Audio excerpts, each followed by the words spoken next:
உச்சரிப்பு எப்படியெல்லாம் நம்ம பேசணும், ஒரு எண்களை எப்படி உச்சரிக்கணும் அப்படிங்கிறதுலேருந்து சாதாரண தமிழ் வார்த்தையை எப்படி உச்சரிக்கணும் அப்படிங்கிற வரைக்குமே எல்லாமே சாரோட கைடன்ஸில் அந்த 1.5 hour கிளாஸில் வந்துட்டு ஈஸியாக கற்றுக் கொடுத்தாங்க. அவரை அமெரிக்க ஜனாதிபதி ஜோ பைடன் மற்றும் முதல் பெண்மணியான ஜில் பைடன் ஆகியோர் வரும் ஜூன் 21 வரவேற்கின்றனர். செய்தி வாசிக்க போகிறேன். ஸோ இதுக்கப்புறமா என்னோட கரியரில் இது ரொம்ப முக்கியமான நாள். தமிழ் மொழியில் பார்த்தீங்கன்னா வல்லினம், மெல்லினம், இடையினம் போன்ற எழுத்துக்கள்லாம் இருக்குது. இந்த எழுத்துக்களை நம்ம சுலபமாக அவ்வளோ சீக்கிரத்தில் வந்து உச்சரிக்க முடியாது.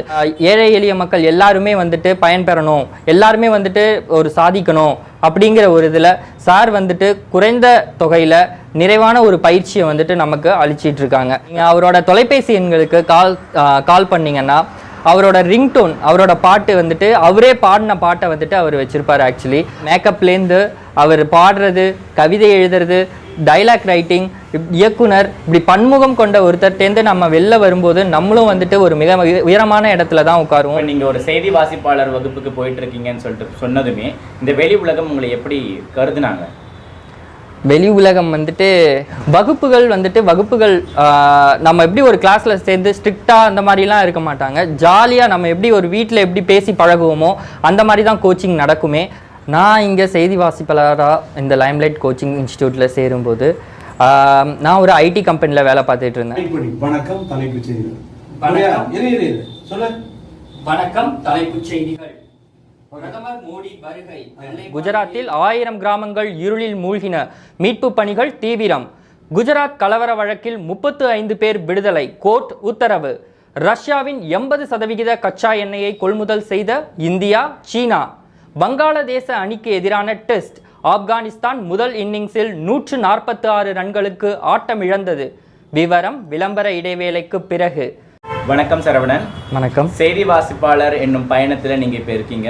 ஒரு செய்தி வாசிப்பாளராக மாறுறதுக்கு நீங்கள் என்னென்ன பண்ணிட்டு இருக்கீங்க, அந்த பயணத்தோட அனுபவத்தை எங்களுக்கு கொஞ்சம் நீங்கள் பகிர்ந்தீங்கன்னா நல்லாயிருக்கும். கண்டிப்பாக. நான் இங்கே செய்தி வாசிப்பாளராக இந்த லைம்லைட் கோச்சிங் இன்ஸ்டியூட்டில் சேரும்போது நான் ஒரு ஐடி கம்பெனியில் வேலை பார்த்துட்டு இருந்தேன். உங்களுக்கே தெரியும் ஐடி கம்பெனியில் எப்படி இருக்கும் அந்த என்விரான்மெண்ட், அது எல்லாமே உங்களுக்கே தெரியும். ஸோ நைட் ஷிஃப்ட், வேலை பளு, இது எல்லாமே வந்துட்டு ரொம்ப அதிகமாக இருக்கும். எனக்கு சிறு வயதிலிருந்தே தமிழ் மீது உள்ள ஆர்வமும் தமிழ் மீது உள்ள ஒரு பற்றுமே வந்துட்டு என்னால் படிக்க முடியல. ஏன்னா என்னோட குடும்ப சுச்சுவேஷன் வந்துட்டு எனக்கு வந்துட்டு ஒத்துழைக்கல அந்த அளவுக்கு. நான் வேலைக்கு போய் ஆகணும் அப்படிங்கிற ஒரு கட்டாயத்தில் நான் இருந்தேன். ஸோ அதுக்கப்புறமா வந்துட்டு எனக்கு தமிழ், இதுக்கப்புறம் நம்ம வந்துட்டு ஏதோ 100ல் ஒருத்தர் மாதிரி ஒரு ஐடி கம்பெனியில் வேலை பார்த்துட்டு இருக்கிறதுக்கு எனக்கு சுத்தமாக அது விருப்பமும் இல்லை அதில். ஸோ நம்மளால் என்ன பண்ண முடியும், நமக்கு எது நல்லா வரும் அப்படிங்கிறத தேர்ந்தெடுக்கிறதுக்கு நான் லைம்லைட் கோச்சிங் இன்ஸ்டியூட்டுக்கு யூடியூப்பில் நான் பார்த்தேன். அதோட நிறையா வீடியோஸ், அவங்க கற்றுக் கொடுக்குற விதம், இது எல்லாமே நான் வந்துட்டு யூடியூப்பில் பார்த்தேன். யூடியூப், இன்ஸ்டாகிராம், இது எல்லாத்துலேயுமே பார்த்தேன். ஸோ அது மூலியமாக நான் லைம்லைட் கோச்சிங் சென்டரில் மணிகை சார் அவங்களுக்கு கால் பண்ணேன். ஸோ என்னோட எல்லா விதமான இதையும் நான் ஓப்பனாகவே அவங்கள்ட்ட சொன்னேன். ஸோ நான் இங்கே மாரி ஒர்க் பண்ணிகிட்டு இருக்கேன் சார், நான் தமிழில் இவ்வளோ ஆர்வம் இருக்குது, ஸோ ஏதாவது பண்ணணும் சார் அப்படின்னு சொல்லும்போது உன்னோட தமிழ் உச்சரிப்பு, நான் பேசும்போதே அவங்க எல்லாமே பாசிட்டிவாக சொன்னாங்க. உனக்கு இதெல்லாம் வருது, எல்லாமே நல்லா வருது, நீ வந்துட்டு இதை ட்ரை பண்ணினா கண்டிப்பாக வந்துட்டு உன்னால் பண்ண முடியும்.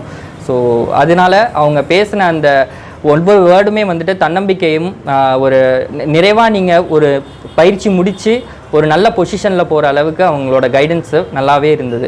ஸோ ஆஃப்டர் சேர்ந்ததுக்கப்புறமுமே நம்மளோட ஒவ்வொரு நாள் தமிழ், நம்ம எல்லாருமே வந்துட்டு தமிழ்நாட்டில் இருந்து பிறந்தவங்க வந்துட்டு தமிழை ஈஸியாக படிச்சிடலாம் அப்படின்னு நினைப்பாங்க. தமிழ் வந்துட்டு இருக்கிறதுலே ரொம்ப கடினமான மொழி.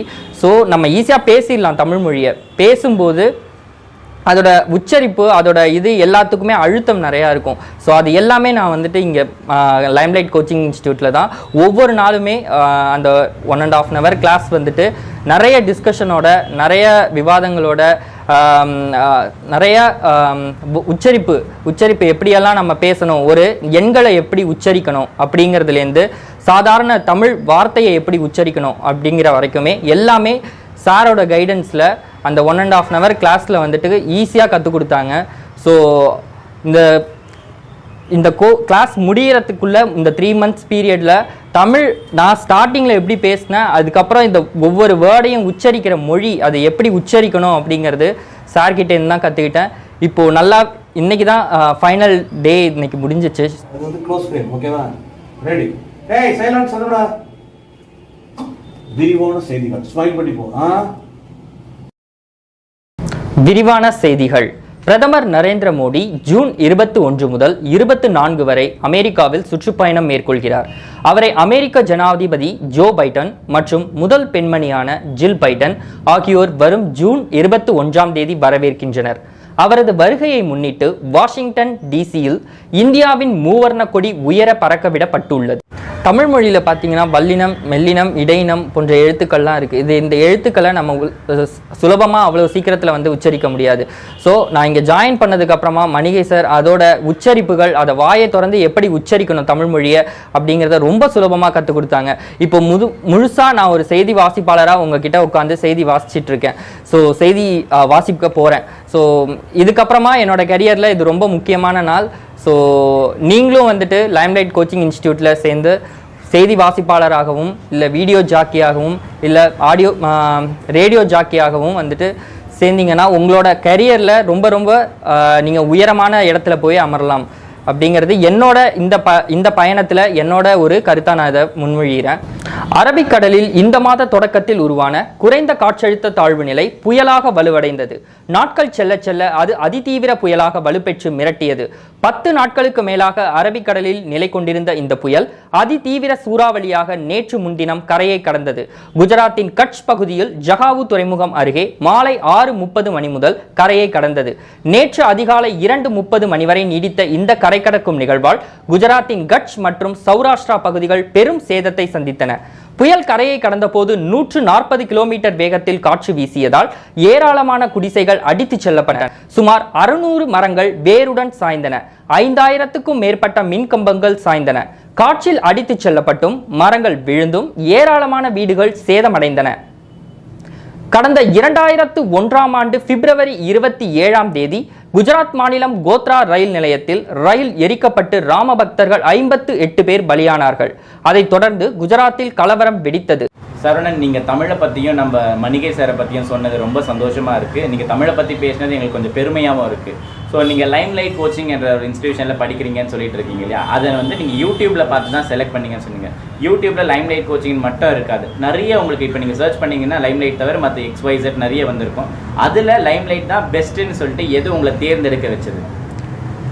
நீங்கள் நம்ம லைம்லைட் கோச்சிங் இன்ஸ்டியூட் நான் செய்தி வாசிப்பாளராக ஆகணுங்கிற முடிவை எடுத்ததுக்கப்புறமா கூகுள்லேயும் சரி, நீங்கள் யூடியூப்லேயும் சரி, இன்ஸ்டாகிராமில் நீங்கள் போட்டிங்கன்னா ஃபஸ்ட்டு வந்து உங்களுக்கு வந்துட்டு காட்டுறது லைம்லைட் கோச்சிங் இன்ஸ்டியூட். ஸோ மற்ற இன்ஸ்டியூட்டுக்கும் இவங்களுக்கும் என்ன டிஃப்ரென்ஸ் அப்படின்னு பார்த்தீங்கன்னா, நான் நிறைய வீடியோஸ் பார்த்தேன். அவங்களோட உச்சரிப்புகள் எப்படி அவர் வந்துட்டு உச்சரிக்க ஆடியோ கிளாஸ்லையும் வீடியோ கிளாஸ்லையும் எப்படி உச்சரிப்பு சொல்லி கொடுக்குறாங்க அப்படிங்கிற ஒரு விதம். அண்ட் மற்ற இன்ஸ்டியூட்டுக்கும் இங்கேயும் வந்துட்டு உங்களுக்கான ப்ரைஸ் ஒவ்வொரு இன்ஸ்டியூட்லேயும் நீங்கள் போய் கற்றுக்கணும். ஒரு நியூஸ் ரீடிங் இல்லை வீடியோ ஜாக்கி இல்லை ரேடியோ ஜாக்கி ஆகணும்னா அரௌண்ட் 25,000லேருந்து 35-45 அந்த மாதிரி அதிகமாக வாங்குவாங்க. ஸோ இங்கே நம்ம ஏழை எளிய மக்கள் எல்லாருமே வந்துட்டு பயன்பெறணும், எல்லாருமே வந்துட்டு ஒரு சாதிக்கணும் அப்படிங்கிற ஒரு இதில் சார் வந்துட்டு குறைந்த தொகையில் நிறைவான ஒரு பயிற்சியை வந்துட்டு நமக்கு அளிச்சிட்டு இருக்காங்க. சரவணன், நீங்கள் இப்போ 2-3 மாத காலங்கள் வந்து நீங்கள் பயிற்சி பெற்றுக்கொண்டிருக்கீங்க. ஸோ அந்த பயிற்சியின் போது வகுப்புகள் எப்படி இருந்தது, அதன் பற்றிய ஒரு விஷயங்கள் எனக்கு சொன்னீங்கன்னா நல்லா இருக்கும். வகுப்புகள் நம்ம எப்படி ஒரு கிளாஸ்ல சேர்ந்து ஸ்ட்ரிக்டா அந்த மாதிரிலாம் இருக்க மாட்டாங்க. ஜாலியாக நம்ம எப்படி ஒரு வீட்டில் எப்படி பேசி பழகுவோமோ அந்த மாதிரி தான் கோச்சிங் நடக்குமே. நீங்கள் வந்துட்டு சாதாரண தமிழில் பேசும்போது ஃபஸ்ட்டு 3 நாள் வந்துட்டு உங்களுக்கு சாதாரண தமிழில் நம்ம படிக்கிறது எப்படி நார்மலாக படிப்போம், ஒவ்வொருத்தரும் சாதாரண மனிதர்கள் எப்படி படிப்பாங்க தமிழை அப்படிங்கிற மாதிரி தான் ஸ்டார்ட் ஆகும். அதுக்கப்புறமா ஒவ்வொரு நாளும் ஒவ்வொரு உச்சரிப்புகள், நீங்கள் அதை உச்சரிக்கிற விதம், இது எல்லாமே வந்துட்டு உங்களுக்கு இன்ஸ்டியூட்டில் போக போக வந்துட்டு உங்களுக்கு நல்லாவே 2 monthsல உங்களுக்கு டிஃப்ரென்ஸ் தெரியும். நீங்கள் பேசும்போது நீங்கள் 3rd month வரும்போது நம்ம பார்க்கும்போது நம்ம தமிழ் பேசுகிற விதமே வந்துட்டு ஒரு பட்டிமன்ற பேச்சாளரோ இல்லை ஒரு பொது தமிழ் பேச்சாளரோ அந்த மாதிரி நமக்கே தோணும். ஸோ அந்த அளவுக்கு தமிழ் அவங்க சொல்லிக் கொடுக்குற விதம், அவங்க கோச்சிங் கொடுக்குறது எல்லாமே வந்துட்டு பெஸ்ட்டாக இருக்கும். ஓகே சரவணன், இப்போ நீங்கள் ஒரு செய்தி வாசிப்பாளர் வகுப்புக்கு போயிட்டு இருக்கீங்கன்னு சொல்லிட்டு சொன்னதுமே இந்த வெளி உலகம் உங்களை எப்படி கருதுனாங்க? வெளி உலகம் வந்துட்டு இதில் காம்படிஷன்ஸ் ரொம்ப அதிகம். அழகு முக்கியம், அறிவு முக்கியம், பேசுகிறது விதம் முக்கியம், குரல் ரொம்ப முக்கியம், ஏகப்பட்ட கருத்துகள் ஏகப்பட்ட எல்லாமே வந்துச்சு. ஆக்சுவலி நிறையா கமெண்ட்ஸ் வந்துச்சு. ஸோ அது எல்லாமே வந்துட்டு நான் சார்கிட்ட பேசும்போது அது எல்லாமே எதுவுமே கிடையாது, நீ எந்த அளவுக்கு எல்லாருமே இதுக்கு ட்ரை பண்ணலாம். அண்ட் என்னோட ஏஜ் பார்த்தீங்கன்னா 29, அடுத்து 30 ஸ்டார்ட் ஆக போகுது. எனக்கு அந்த ஏஜுமே வந்துட்டு எனக்கு கொஞ்சம் பயமாக இருந்துச்சு ஆக்சுவலி. ஸோ அது சார் வந்துட்டு இந்த நியூஸ் ரீடிங்க்கோ இல்லை வீடியோ ஜாக்கு எதுக்குமே வந்துட்டு ஏஜ் உங்களுக்கு ஒரு இதுவே கிடையாது, பேரியரே கிடையாது. ஸோ நீங்கள் வந்துட்டு உங்களோட எந்த அளவுக்கு முயற்சியை போடுறீங்களோ அந்த முயற்சி தான் நம்மளை வந்துட்டு நமக்கான சக்ஸஸை தேடி தரும். இது எதுவுமே தடை கிடையாது அப்படிங்கிற அந்த ஒரு மோட்டிவேஷனல் தான் இந்த கோச்சிங் இன்ஸ்டியூட்டில் சேர்றதுக்கும் தமிழ் செய்தி வாசிப்பாளராக ஆகிறதுக்கும் இவ்வளோ காரணம். வங்காளதேச அணிக்கு எதிரான டெஸ்ட், ஆப்கானிஸ்தான் முதல் இன்னிங்ஸில் 146 ரன்களுக்கு ஆட்டம் இழந்தது. விவரம் விளம்பர இடைவேளைக்கு பிறகு. உங்க வகுப்பின் போது ஏதாவது ஒரு சிறப்பா நடந்த ஒரு நிகழ்வை பத்தி நீங்க எங்ககிட்ட பகிர முடியுமா? சிறப்புன்னு சொல்லலாம், நிறையா நடந்துச்சு ஆக்சுவலி. ஒவ்வொரு நாள் கிளாஸுமே ஒவ்வொரு சிறப்பாக தான் போகும் ஆக்சுவலி.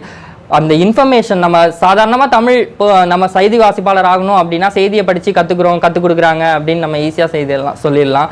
பட் ஒவ்வொரு வகுப்புலையுமே நம்ம செய்தி வாசிக்கிறத அது அவங்க பயிற்சி கொடுக்குற அந்த விதமும் அவங்க ஒவ்வொரு பயிற்சி அதுக்கான உதாரணங்களும் வந்துட்டு நடந்த நிகழ்காலத்தில் நடந்த சம்பவங்களை பேஸ் பண்ணி அவங்க கொடுக்குற அந்த அட்வைஸ் அந்த இது எல்லாமே வந்துட்டு செய்திகளோட ஒத்து போகும். நம்ம எப்படி பேசணுங்கிறத எல்லாமே கரண்ட் இதோட ஒத்து போகும். ஒரு நார்மலாக நம்ம எப்படி செய்தி வாசிக்க போகிறோம் அப்படிங்கிறத வந்துட்டு நல்லாவே ஒரு சிறப்பான ஒரு எக்ஸாம்பிளோட வெளிப்படுத்துவாங்க. ஸோ ஒவ்வொரு கிளாஸுமே வந்துட்டு ரொம்ப சிறப்பாக தான் போச்சு ஆக்சுவலி. அருமையாக சொன்னீங்க சரவணன். இங்கே லைம் லைட் கோச்சிங்கில் கிளாஸ் நடக்கும்போது நம்ம மணிகை சார் வந்து அப்பப்போ கவிதை சொல்லுவார், கதை சொல்லுவார்லாம் கேள்விப்பட்டோம். ஆமாம், அதை பற்றி கொஞ்சம் லைட்டாக. ஆமாம், கவிதை வந்துட்டு அடிக்கடி அவர் கவிதை சொல்லுவார், பாட்டு பாடுவார். அவரோட சிங்கிங்க்கு வந்துட்டு இங்கே நிறையா பேர் ஃபேன்ஸ் இருக்காங்க. ஸோ அவரோட பேசுகிற விதம் அப்படியே இன்ஸ்பிரேஷன், ஒரு ஆள் அப்படியே சுண்டி இழுக்கிற மாதிரி பேசுவார் ஆக்சுவலி. ஸோ அந்தளவுக்கு அவரோட பேச்சில் வந்துட்டு எல்லாருமே மயங்கிடுவோம். ஸோ அந்த பேச்சு தான் வந்துட்டு அவரை வந்துட்டு இவ்வளோ தூரம் இவ்வளோ பேருக்கு வந்துட்டு ஹெல்ப் பண்ண வச்சு இவ்வளோ தூரம் நம்மளை கொண்டு வந்திருக்குங்கிறது ரொம்ப பெரிய பாராட்டுக்குரியது. அண்ட் கவிதை எனக்கு அவர் சொன்ன கவிதையிலேயே வந்துட்டு ரொம்ப எல்லாரும் யோசிக்கிறது டிஃப்ரெண்ட்டாக இருந்தது. அந்த பொதுவாகவே நான் ஒன்று சொல்கிறேன், நீங்கள் அவரோட தொலைபேசி எண்களுக்கு கால் பண்ணிங்கன்னா அவரோட ரிங்டோன், அவரோட பாட்டு வந்துட்டு அவரே பாடின பாட்டை வந்துட்டு அவர் வச்சிருப்பார் ஆக்சுவலி. அதோட கவிதை தொகுப்பும் சரி, அவர் எழுதியிருக்கிற அந்த பாடல் வரிகளும் சரி, அவரே அந்த பாட்டுக்கு இசையும் கொடுத்து அதை வந்துட்டு பாடியிருப்பார்.